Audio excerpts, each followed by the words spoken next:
Welcome to another broadcast from mindyourhealthcast.com. I've decided today to take a slightly different turn, one that should be enlightening, I think. It was to me along the way. I grew up in the world like everyone else, taking for granted certain things about the world, about medicine, about health, about sickness, and so forth. And at some point I realized that there was more to a human, at least to me, than was being presented by medicine, and caused me to look some different directions and led me to where I am today. So today, as I say, we're going to talk about how this all came about and pretty much kind of where we are now, and maybe might help you to clarify a bit in your own thinking about what direction you want to take. Now, my feeling is that everyone is perfectly free to pursue their health in the way that they see fit. I don't believe that people have the right to pass laws to force people to take certain types of treatments over other treatments. And in fact, it's been upheld in court. I remember a case in Texas many years ago where a lot of the public had heard about Oriental medicine and acupuncture, and they wanted to avail themselves of it. The medical establishment did not like it. They did not want it available, and hence they did not make use of it. So what they did is they countered every move to get legislation passed that would make it into a profession. And it appears that they were getting nowhere. So finally, a group of citizens put their money together and they initiated a suit in federal court. And this case in federal court was designed to get a clarification of the people's right to have that type of treatment. And I remember it went before a federal judge, and the judge, after looking at the whole thing and, of course, making a decision in alignment with the Constitution and individual rights, said, people have a right to decide what happens to their body, and they have a right to have access to the treatment of choice. And actually, they have a right to make bad decisions. That's what freedom is all about. You're in a position to make good decisions or bad decisions, and of course you live with the consequences of that decision, but nonetheless it's your right to make that. So if you choose to do something and it proves to be to your detriment, well, you made the decision and you live with the consequences. Of course, I understand that in our modern time there's been a lot of wanting to blame everyone else. You make the decision, then if it doesn't go the way you would like, it must be somebody else's fault and somebody else needs to pay for it. So with individual right comes responsibility. So hence, what I'm giving you is information that can, say, allow you to make a better decision. Now, medicine, for some time now, and I've mentioned many times, I've spent a lot of time studying the history of medicine, health, sickness, food, soil, you name it, and I have come to my own conclusions, and I'm sure you've seen it come out in my broadcast, but nonetheless, I still think it's good to have some perspective as to where all of this has come from. So basically, when you look at it, the theory that you have regarding medicine and health and sickness determines the therapy that you're going to make available. It will be based on your outlook as to what it's all about and what to do about it. So, historically, for quite some time, I would say for the last 200 or 300 years, and I'm sure it goes way back farther, because as you look back, you see that people in ancient times were much more astute than what people today think. They think that, well, these people were so ignorant, they didn't know anything about anything, but when you look back and really get into history and writings, you find that 2,000, 3,000, 4,000 years ago, 5,000 years ago, people were not really dumbbells. They may not have had the technology that we have today, but when it comes to thinking and reasoning and making sound decisions, they were pretty astute, and they had quite an understanding of the way things work. At any rate, the system of medicine has basically, for some time now, been divided into two branches. One, I would label the Reductionists, sometimes referred to as Reductionism, Materialism, and the other group, the Vitalists. And so, based on that viewpoint, each of them have developed an approach to health, illness, and medicine that sometimes similarities occur, but more often a diversity of thinking and approaches have come out of it. Now, unfortunately, medicine, as well as most other pursuits, ultimately is influenced heavily by money, meaning that which is most profitable is the direction for many people to pursue, and instead of it being so much philosophy, it's basically profit. But putting that aside, there's two big schools or approaches or viewpoints that have influenced what's happened with medicine.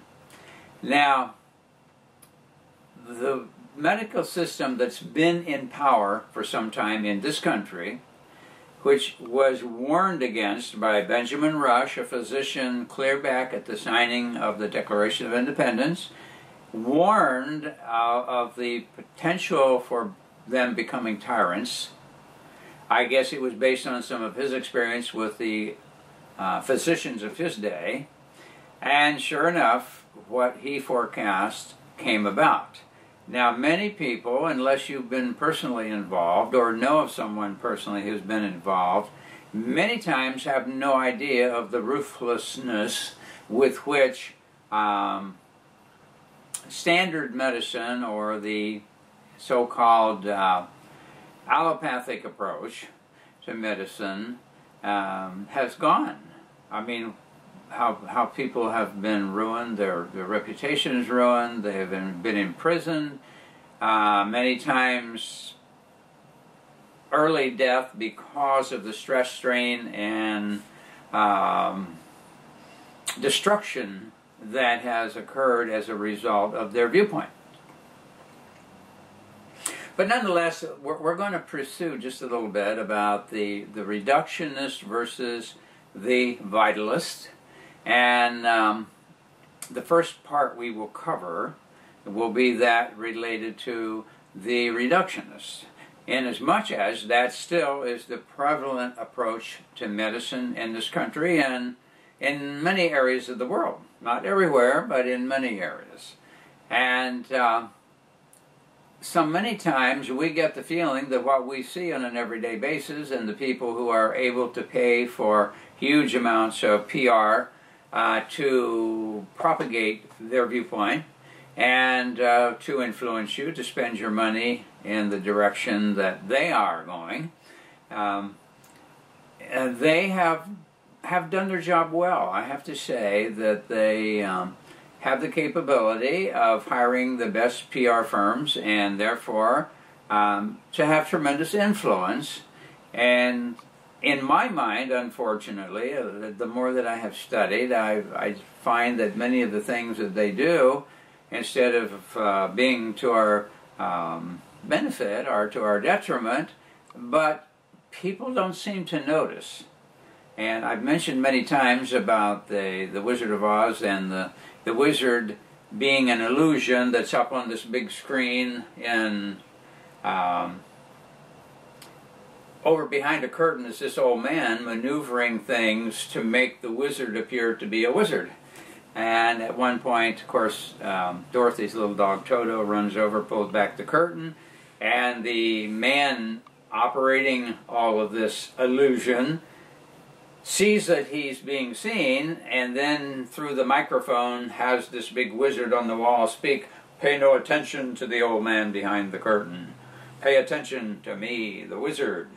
And this is kind of the way it is, because I get people who come in to see me and have become finally disillusioned with the reductionist approach. They've been living in the illusion that that approach is the most scientific and that it has the most to offer.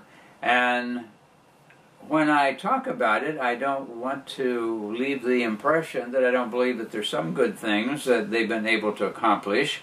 I would say probably emergency medicine has been one of their great developments. And if I were to be in a terrible accident, I would want the best emergency physician to be able to care for and or revive me if necessary.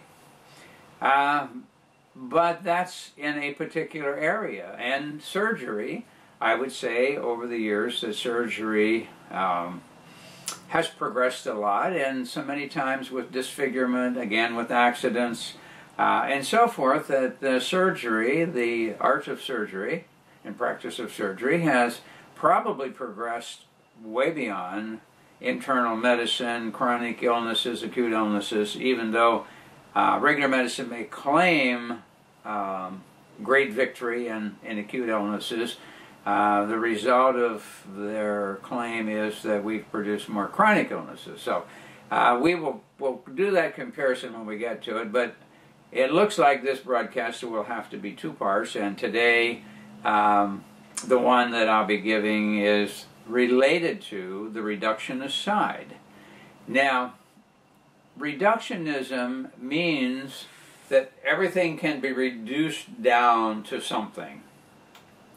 It's like a summation of ideas that can be reduced down to something. In this case, it was reduction materialism. Now, that means that going back to Sir Isaac Newton and his ideas about gravity and the clockwork universe, that everything is nothing but a machine, including humankind. And everything can be reduced down to what you see, the matter, that which is in front of you. And therefore, the manipulation, the physical manipulation of matter is basically all there is. I mean, forget anything else. The reductionists, they had separated themselves basically from a soul or spirituality or anything to do with that side, and basically align themselves with what you see is what you get. This is it. And based on that theory, then medicine became what I call mechanistic, basically seeing the body as a box of pieces, and therefore being able to manipulate or maneuver those pieces, and if they fail as a result of lack of treatment or of the treatment, then you resort to cutting things out. And if cutting things out puts you in a position you have to cut out something that's vital to stay alive, now we've moved into the era of transplants. Well, we'll just put another piece in. And that's kind of like being a mechanic on the car, or some other appliance or some other vehicle. If the part fails, you just take it out and put a new piece in. Now, of course, the problem is with a living system is not quite that simple, and each body, as it develops, has safeguards about such intrusions. That safeguard being an immune system that says, wait a minute, that doesn't belong here, and I need to get rid of it. It could be disastrous to me, and so the body mounts an immune response to get rid of it. So anyhow, we covered pretty extensively in earlier broadcasts, and if you haven't seen them, you can go back on the internet and to YouTube and view the ones on organ transplants. I did some really extensive research in that before I presented that material, and of course, as time goes on, things are evolving, and at some point we'll give you some updating on transplants and replacements of organs and tissues, and of course the stem cell thing keeps popping up, but I have feelings about that. Basically, I think it's primarily a ruse. I believe it's an area of research that will never prove to be, again, I could be wrong, but I don't think it's ever going to prove to be fruitful, because the body has its own stem cells, and if your body cannot activate those stem cells that are actually of your own genetic code, then putting foreign stem cells in from somebody else's genetic is going to create another set of problems. But that's a subject of another broadcast. I just want to throw that in because it's part of this mechanistic idea. Now, modern medicine, as everybody considers to be the scientific medicine, if you study scientific method, you will find that in general it's far from being scientific. And unfortunately, in recent years, more and more has come out that if you do so-called studies and then you get some studies that go counter to what it is you're wanting to prove, you, instead of saying, well, you know, it's not definitive, they kind of ignore the negative outcome studies and only present the positives in order to market a product. Now, that is not scientific work at all. The science is you go in with an open mind and you let the chips fall where they fall. If you are developing a new drug and you have an idea it could do certain things, and you do the studies and find out that it not only doesn't do it very well, but the detrimental side is greater than the benefit, then the honest scientific thing to do would be to say, okay, forget it, it's not going to work. However, there's been more and more cases where the pharmaceutical interests have been found guilty of ignoring or perverting outcome, changing numbers, getting people to sign studies that they never participated in or conducted, and put products on the market so they can make lots of money. That's getting back to what I said earlier, unfortunately, the monetization side of the profession. It originally was considered an art, medicine was, and physicians were artists. And they would look at each case and they would gather evidence and they would come up with a conclusion, which then in turn would lead them to some type of support, help, intervention to help the person to recover. And it was pretty clear-cut. Of course, either it helped or it didn't help. But what's happened today is that everything changed, and so the mechanics, the reductionists have gotten money, power, an influence on their side and have, of course, been in the majority for some time. So they've been able to maintain their position as king of the hill. But most people really don't know how it ever got to where it is today, and they think that, well, you know, it just came as all this very scientific research and put it all together, and here's what we have. And that it's continually, they're adding new and better and greater things, and where there's always hope for the magic bullet that's going to wipe out cancer and diabetes and arthritis and all these things that continue on and consume billions and billions of dollars of research, and we still have them. But just keep in mind that the big money is in treatment, diagnosis and treatment, not in cure. If you cured it, then you might not see the person anymore, or at least for a long time, and that's not nearly as profitable as if you make people kind of temporarily feel a little better, but keep them coming back in hope that someday they might be better. But in the meantime, it's become a very profitable business. Now, when you look at, however, the study of medicine, you can see it's kind of doesn't have a specific theory, such as some other approaches do. They have a theory of what's going on and what happens if there is a deviation and what it takes to get one back on course. And so when we talk about the vitalist side, we'll talk more about that. But with the mechanic side that we're talking about, what they did is they've had periods of time when they were not very popular. They've had periods of time when people pretty much steered away from medicine as much as they could, because more often than not the treatments were much more damaging and worse than the cure, so to speak. And I would say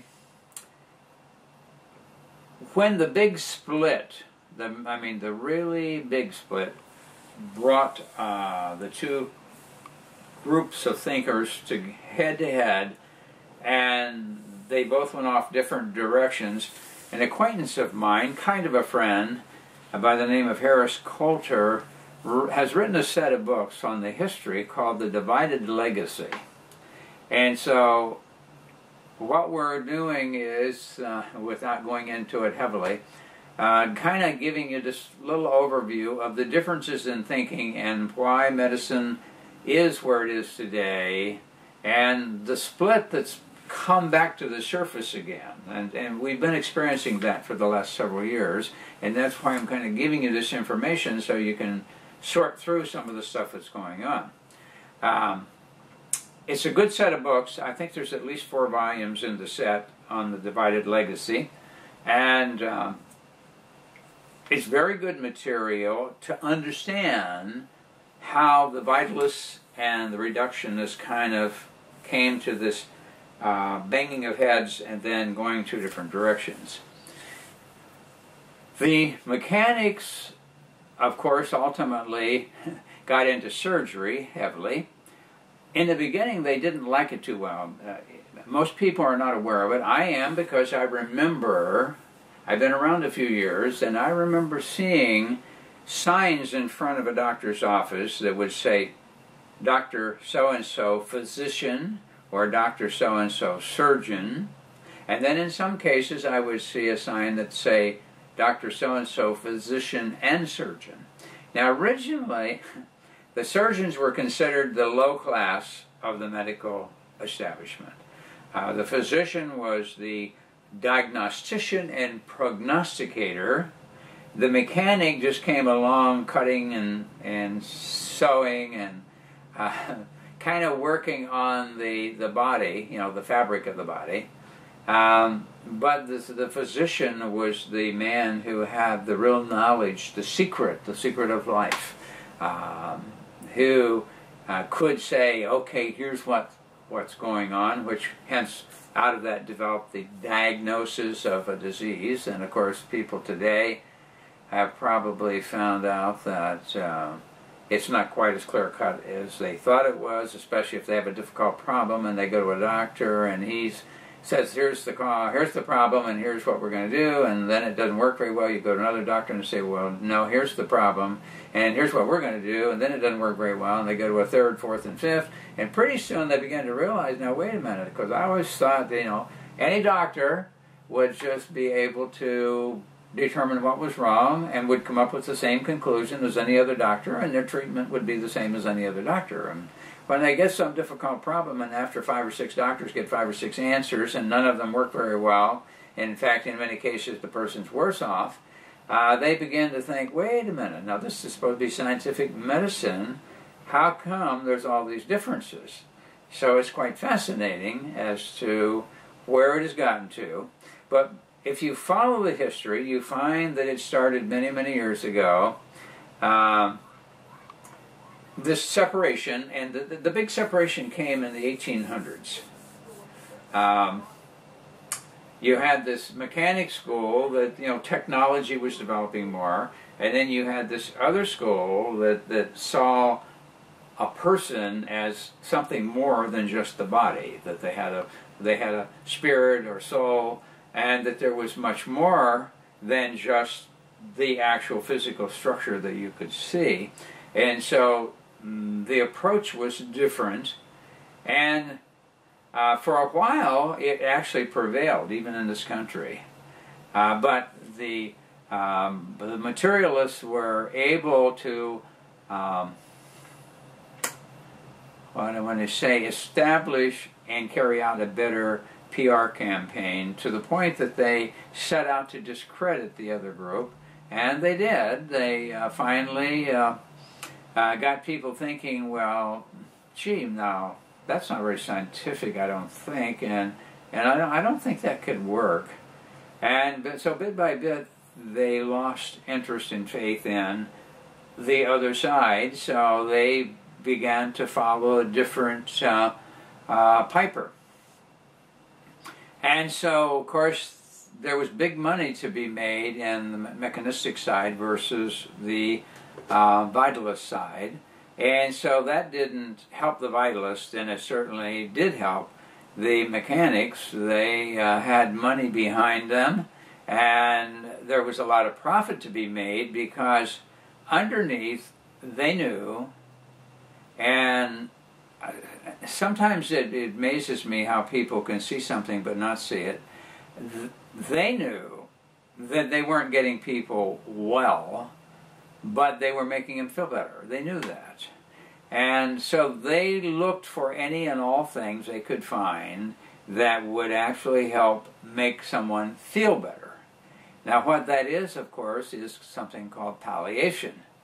Palliation means you temporarily make the symptoms go away, or at least cover them over, so the person feels better.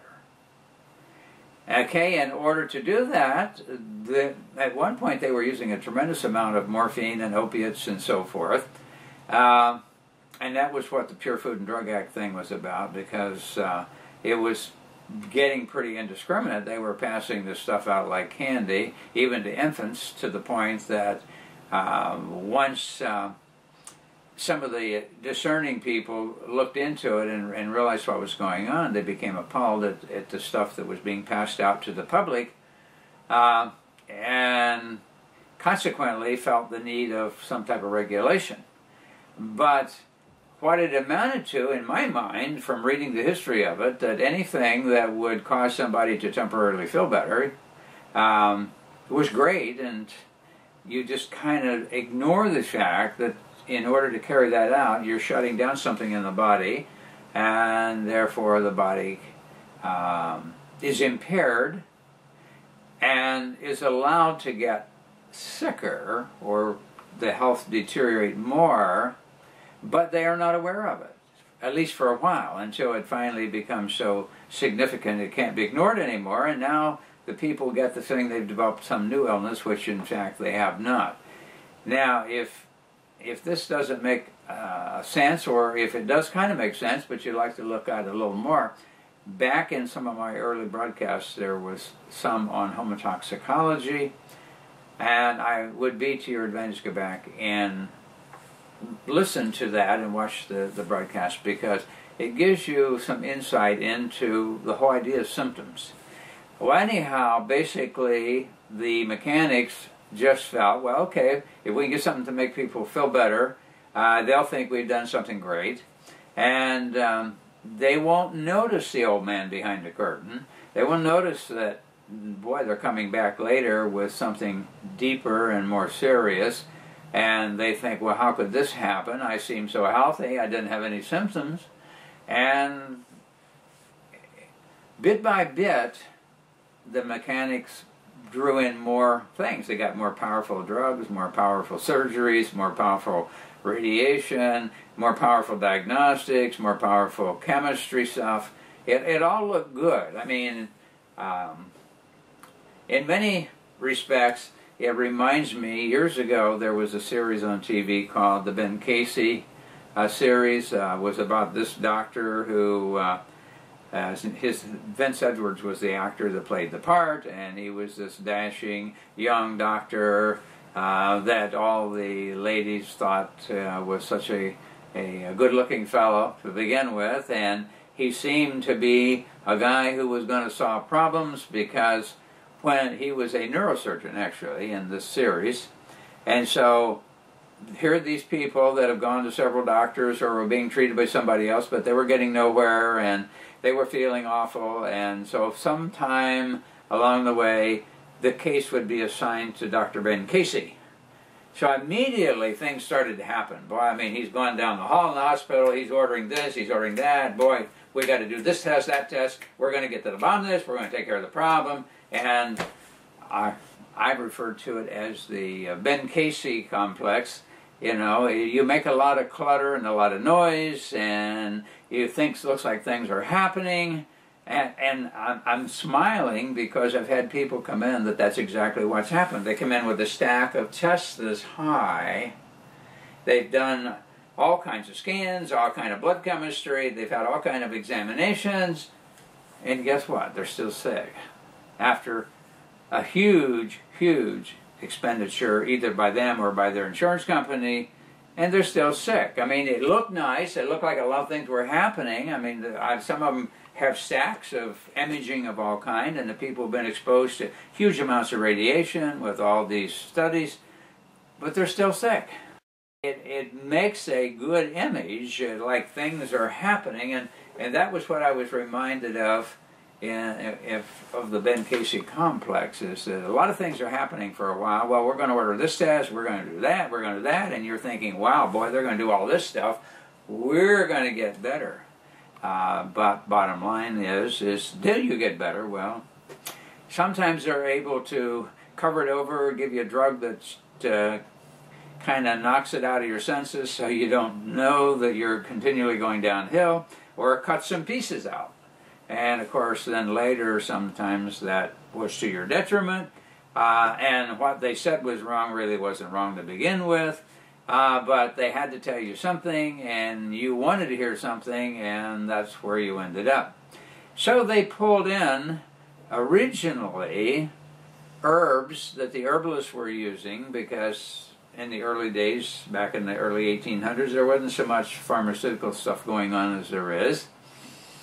And so herbs are interesting because they have the characteristic that they can be used either way, toward the vitalist side or toward the mechanistic side. Mostly has to do with concentration.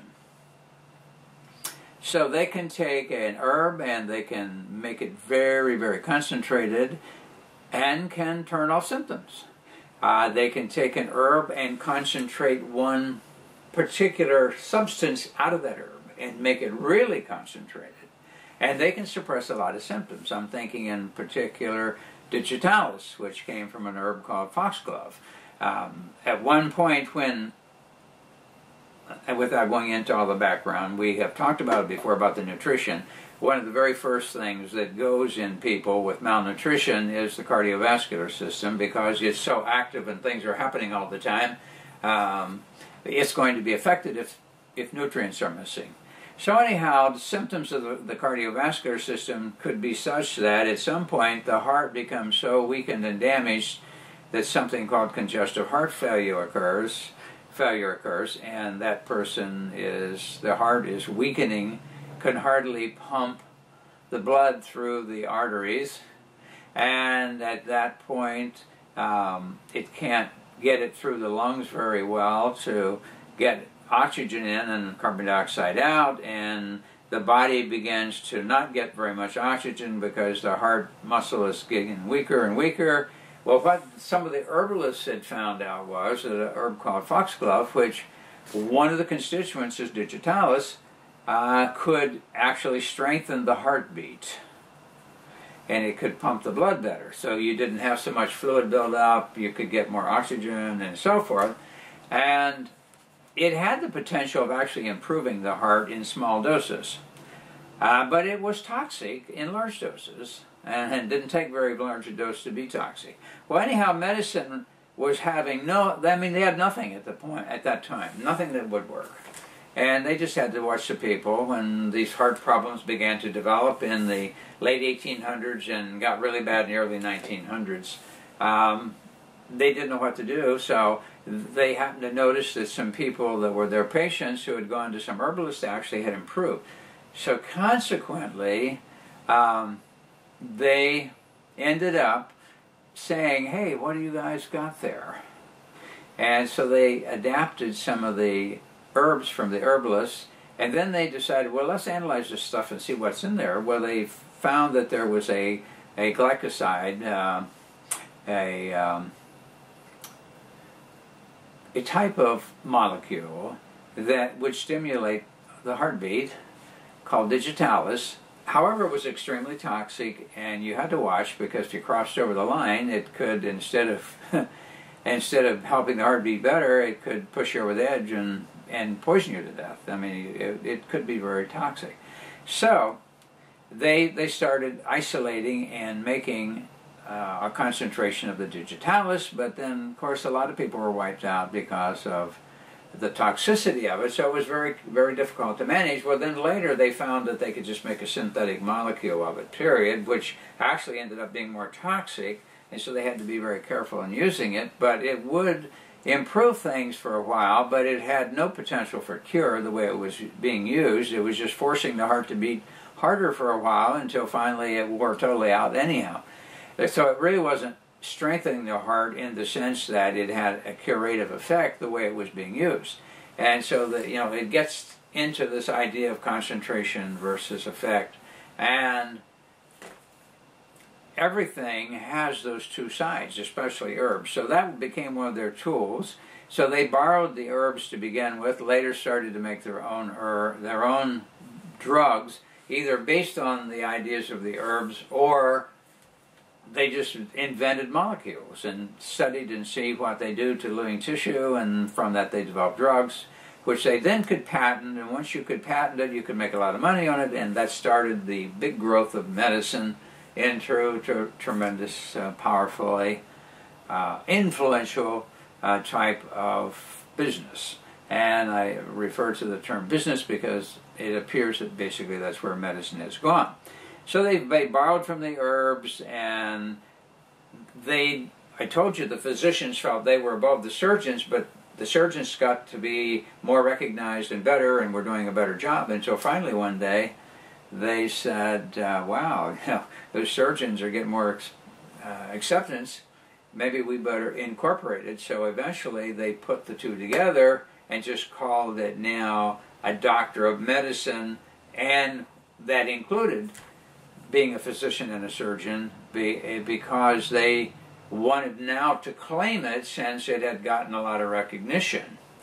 So there's a whole history behind that separation, because a lot of barbers were surgeons originally, and when they first started licensing, a lot of barbers were grandfathered in as surgeons because they had done a lot of bloodletting or lancing of boils with their razors. And so there was one here in Florida for many years, actually had his license to do surgery on the wall of his barber shop, because in the early days he had been a bloodletter and a boil lancer, and when they grandfathered everybody in, he had been a surgeon, so he got his license and he kept it on his wall, even though he got out of lancing boils and bloodletting. That had qualified him. by practice to be a surgeon. Of course, it's changed a lot now. You couldn't do that now, but it's just interesting when you look at the history of how this has all come together. And so they borrowed from the herbists, they borrowed from the surgeons, they borrowed from some of the other approaches, and then once they did, they tried to wipe out those people or that group that they borrowed from, because the pioneers from the business side saw medicine as on the verge of becoming a massive industry with huge amount of money in treating all these difficult problems, and they weren't so much interested in why you had the problem, but how much therapy they could develop that they could treat with, and so it grew tremendously. Now I think we've kind of run over our time a little bit, so we're going to have to finish it in the next broadcast. We're kind of getting to the point that you'll get the idea of what the vitalists are versus the materialists, and then I guess it then is in your hands to decide what you want to do with it, because as I said, we all have the right to choose, and if that's your choice, then that's perfectly fine with me. If you want to know what the options are, that's what I can do. I can show you what the options are, and then it's in your hands to make a decision what direction you want to go. So it was nice being with you again, but I wanted to, after all the things that we brought to you, wanted to just kind of give you some philosophical side of the whole thing, so that you could say, gee, well, I don't really agree with that philosophy, and that's fine. Then you would not be interested nor going in that direction. So until the next broadcast, we want you to be healthy. Go to our website and watch for new things being put on. All the books that we talk about are going to be there. Harris Coulter, who is actually an attorney but a historian of medicine. His wife was a doctor and is a doctor, and she's written some books also. Catherine Coulter, on the side from the Vitalist, called homeopathic medicine. And you might find her work interesting, but especially you would find the history interesting, because he was very good at digging up all the two sides and how they kind of went off in different direction, which is why he called it the divided legacy. So until the next broadcast, I'm hoping you'll dig into some of the stuff that I presented, and for your own self, satisfy your own self. Don't take it because I said it. I'm here to provoke you to look on your own. See you next time.